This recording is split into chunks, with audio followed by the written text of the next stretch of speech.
మా పాప వివాహమై 4 సంవత్సరాలు అయినప్పటికీ గర్భఫలం రాలేదండి.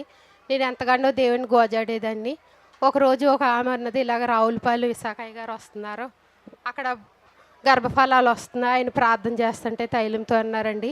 ఆమె నాకు తైలం సీసా కూడా ఇచ్చిందండి.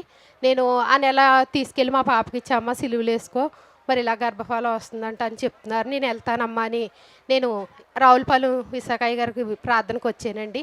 ఆ రోజు నేను ప్రార్థించుకుని నేను ఏడుస్తున్నానండి.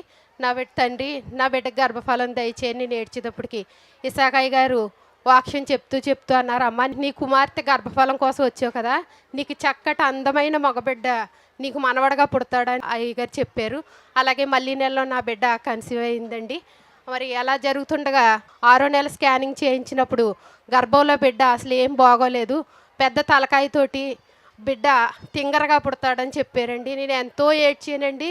ఇదేంటి ప్రభువా, 4 సంవత్సరాలకు గర్భఫలం ఇచ్చావు నువ్వు, ఇచ్చిన దేవుడు తండ్రి నన్ను సిగ్గుపరచకు, మరి నాకు నాకు అందమైన మగబిడ్డ కావాలి మరి ప్రభువా, నా బిడ్డకి నువ్వు సిగ్గుపరిచే దేవుడు కాదని నేను ఏడ్చానండి. అలాగే ఏడ్చి నా బిడ్డను తీసుకుని నేను విశాఖయ్య గారి ప్రార్థనకు వచ్చానండి. నేను అయ్యా, ఇలా గర్భంలో ఉన్న బిడ్డ బాగోదు అంటున్నారు బాబు, పెద్ద తలకాయతోటి తింగర పిల్లోడు పుడతాడు అంటున్నారండి. నేను ఎంతో ఏడ్చానండి. ఏమి కాదమ్మా, ఏమీ అవదు, నువ్వు వెళ్ళు అన్నారండి. అలాగే ఆ రోజు రిపోర్ట్ వచ్చేటప్పటికండి, రిపోర్ట్లో మంచి రిపోర్ట్ వచ్చిందండి.